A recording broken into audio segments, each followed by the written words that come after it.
ولن ترضى عنك اليهود ولا النصارى حتى تتبع ملتهم قل إن هدى الله هو الهدى ولئن اتبعت أهواءهم بعد الذي جاءك من العلم ما لك من الله من ولي ولا نصير.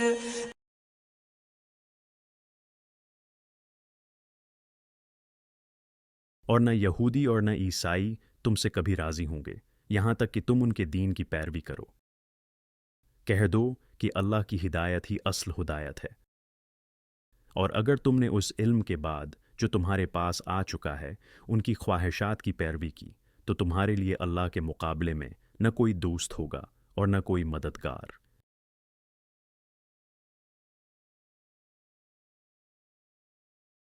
یہ آیت اس وقت نازل ہوئی جب نبی اکرم صلی اللہ علیہ وسلم کو یہودیوں اور عیسائیوں کی طرف سے شدید مخالفت کا سامنا تھا.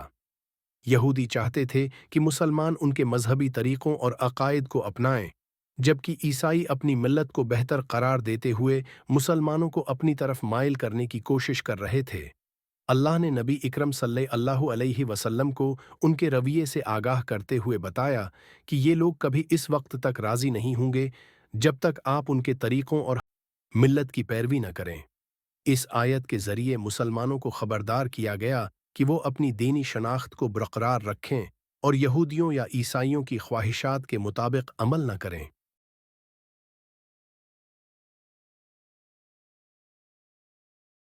ولن ترضى عنك اليهود ولا النصارى حتى تتبع ملتهم. ترجمہ: اور نہ یہودی اور نہ عیسائی تم سے کبھی راضی ہوں گے یہاں تک کہ تم ان کے دین کی پیروی کرو. وضاحت: اللہ نے نبی اکرم صلی اللہ علیہ وسلم کو واضح طور پر آگاہ کیا کہ یہودی اور عیسائی اس وقت تک آپ سے خوش نہیں ہوں گے جب تک آپ ان کے مذہب اور طریقوں کو نہ اپنائیں. اس کا مطلب ہے کہ ان کا اصل مقصد مسلمانوں کو اپنے دین اور طرز زندگی کی طرف مائل کرنا ہے، نہ کہ سچائی کو تسلیم کرنا. قل ان ہدی للہ هو الہدی. ترجمہ: کہہ دو کہ اللہ کی ہدایت ہی اصل ہدایت ہے. وضاحت: نبی اکرم صلی اللہ علیہ وسلم کو حکم دیا گیا کہ وہ اعلان کریں کہ حقیقی ہدایت صرف اللہ کی ہدایت ہے جو اسلام کے ذریعے نازل کی گئی ہے. اس جملے سے مسلمانوں کو یقین دلایا گیا کہ وہ صحیح راستے پر ہیں اور انہیں دوسروں کی خواہشات کے مطابق عمل کرنے کی ضرورت نہیں.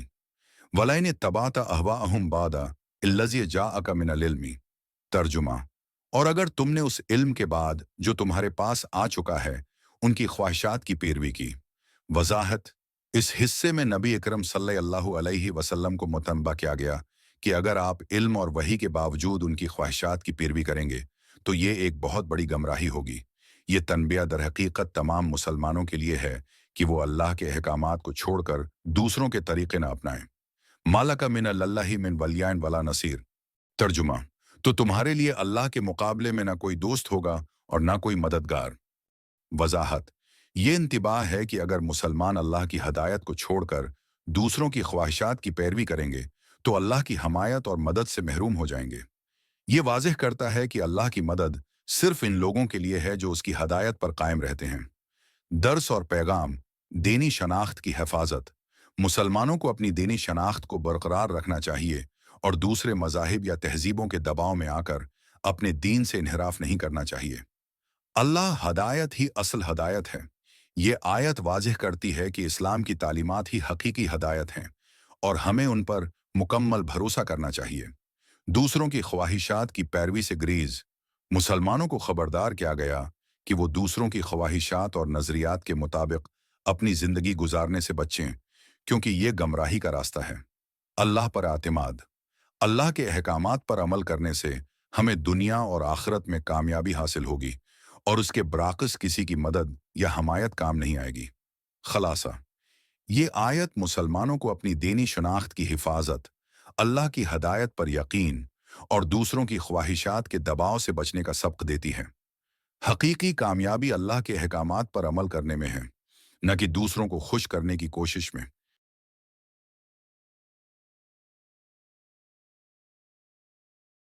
حکمت: دینی استقلال کی تعلیم۔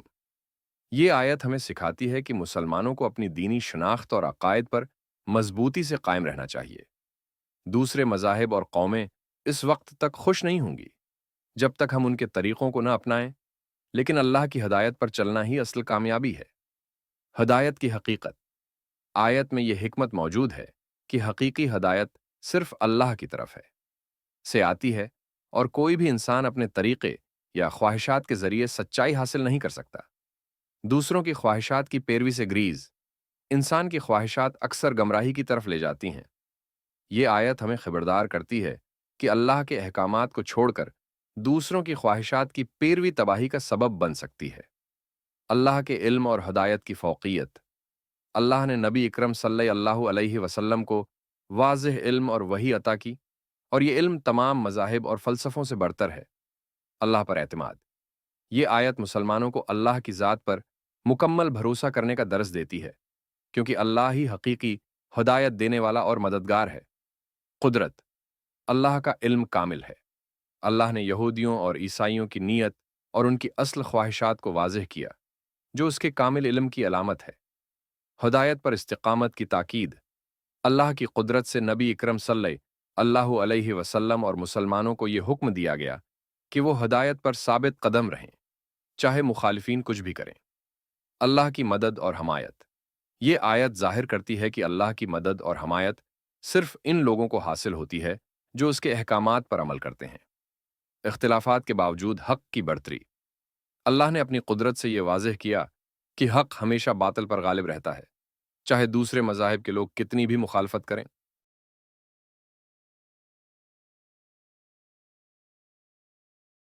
یہودیوں اور عیسائیوں کی رضا کی حقیقت۔ یہودی اور عیسائی کبھی بھی اس وقت تک مسلمانوں سے خوش نہیں ہوں گے جب تک مسلمان ان کے طریقے نہ اپنا لیں۔ اس لیے ان کی خوشی کی فکر کرنے کے بجائے اللہ کی ہدایت پر عمل کرنا ضروری ہے۔ اللہ کی ہدایت ہی اصل ہدایت ہے۔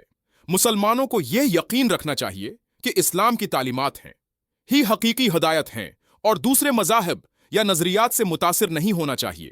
خواہشات کی پیروی سے گریز۔ اللہ کے احکامات کے برخلاف دوسروں کی خواہشات کی پیروی کرنے سے اللہ کی مدد اور حمایت ختم ہو سکتی ہے۔ اللہ کی حمایت اور مدد۔ اگر مسلمان اللہ کے احکامات پر عمل کریں گے تو انہیں اللہ کی حمایت اور مدد حاصل ہوگی۔ اس کے برعکس اللہ کے احکامات سے انحراف کرنے والوں کے لیے اللہ کی طرف سے کوئی مدد نہیں ہوگی۔ ثابت قدمی کی تلقین۔ یہ آیت مسلمانوں کو دین پر ثابت قدم رہنے کی تاکید کرتی ہے، کیونکہ یہ دنیا اور آخرت میں کامیابی کا راستہ ہے۔ خلاصہ، یہ آیت ہمیں سکھاتی ہے کہ دین کی اصل ہدایت پر قائم رہنا، دوسروں کی خواہشات کی پیروی سے گریز کرنا اور اللہ پر بھروسہ کرنا ہی کامیابی کی کنجی ہے۔ ہمیں اپنی دینی شناخت کی حفاظت کرتے ہوئے صرف اللہ کی رضا کے لیے زندگی گزارنی چاہیے۔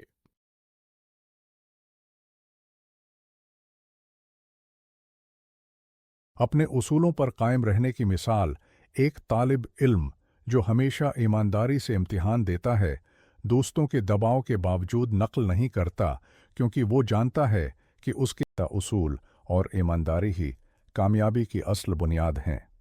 ربط۔ اسی طرح مسلمانوں کو اپنے دین اور اللہ کی ہدایت پر قائم رہنا چاہیے، چاہے یہودی یا عیسائی یا کوئی دوسرا گروہ ان پر دباؤ ڈالے۔ صحیح راستے کی پیروی۔ ایک گائیڈ ایک گروپ کو صحیح راستے پر لے جا رہا ہے، لیکن راستے میں دوسرے لوگ ان سے کہتے ہیں کہ وہ ان کے راستے پر چلیں۔ گائیڈ ان کی باتوں کو نظر انداز کرتے ہوئے اپنے علم اور نقشے کی بنیاد پر گروپ کو منزل تک پہنچاتا ہے۔ ربط۔ اللہ کی ہدایت انسان کو صحیح راستے پر رکھتی ہے، اور مسلمانوں کو دوسروں کی خواہشات یا باتوں سے متاثر ہوئے بغیر اس پر قائم رہنا چاہیے۔ اپنی شناخت کو برقرار رکھنے کی مثال ایک خاندان ہے۔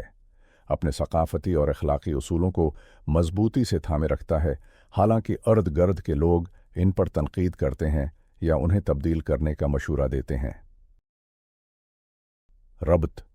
اسی طرح مسلمانوں کو اپنی دینی شناخت پر قائم رہنا چاہیے اور دوسروں کی خواہشات کے مطابق اپنے دین یا طرز زندگی کو نہیں بدلنا چاہیے۔ خلاصہ، یہ مثالیں واضح کرتی ہیں کہ دین اور ہدایت پر ثابت قدم رہنا اور دوسروں کے دباؤ یا اعتراضات سے متاثر نہ ہونا اللہ کی رضا حاصل کرنے کے لیے ضروری ہے۔ اللہ کی ہدایت ہی کامیابی کا حقیقی راستہ ہے۔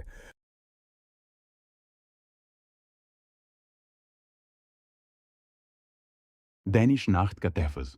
آج کے دور میں جہاں مختلف نظریات اور ثقافتیں مسلمانوں پر اثر انداز ہونے کی کوشش کرتی ہیں، یہ آیت ہمیں سکھاتی ہے کہ ہمیں اپنی ہم شناخت کو محفوظ رکھنا چاہیے اور دوسروں کے دباؤ میں آ کر اپنے دین کے اصولوں کو ترک نہیں کرنا چاہیے۔ اللہ کی ہدایت پر اعتماد۔ موجودہ زمانے میں مختلف نظریے اور فلسفے ترقی کے نام پر پیش کیے جاتے ہیں۔ یہ آیت ہمیں بتاتی ہے کہ حقیقی ہدایت صرف اللہ کی طرف سے ہے اور ہمیں اس پر مکمل اعتماد رکھنا چاہیے۔ مخالفتوں کا سامنا۔ دنیا میں اسلام مخالف نظریات اور دباؤ کے باوجود یہ آیت مسلمانوں کو سکھاتی ہے کہ وہ اپنے ایمان پر ثابت قدم رہیں اور اللہ کے دین پر عمل کرتے رہیں۔ خواہشات کے خلاف استقامت۔ یہ آیت ہمیں خبردار کرتی ہے کہ دوسروں کی خواہشات کے مطابق عمل کرنا نہ صرف ہمیں گمراہ کر سکتا ہے بلکہ اللہ کی حمایت سے بھی محروم کر سکتا ہے۔ اللہ کا خوف سب پر غالب ہونا چاہیے۔ آج کے دور میں بھی ہمیں اللہ کے احکامات پر عمل کرتے ہوئے کسی بھی انسانی دباؤ یا تنقید سے مرعوب نہیں ہونا چاہیے۔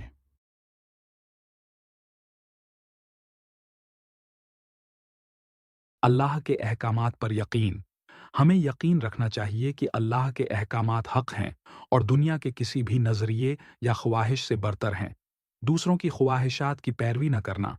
ہمیں اپنی زندگی اللہ کے احکامات کے مطابق گزارنی چاہیے، نہ کہ دوسروں کو خوش کرنے یا ان کی خواہشات کی پیروی کرنے کے لیے۔ دینی استقامت۔ دنیاوی دباؤ، اعتراضات یا تنقید کے باوجود ہمیں اپنے دین پر قائم رہنا چاہیے اور اسلام کی تعلیمات پر عمل کرنا چاہیے۔ اللہ کی رضا اصل مقصد ہے۔ ہماری زندگی کا مقصد اللہ کی رضا حاصل کرنا ہے، نہ کہ دوسروں کو خوش کرنا یا ان کی تعریف حاصل کرنا۔ خدا اعتمادی اور ایمان۔ یہ آیت ہمیں اپنے ایمان پر اعتماد کرنے اور اللہ کی ہدایت کو ہر حال میں ترجیح دینے کی تلقین کرتی ہے۔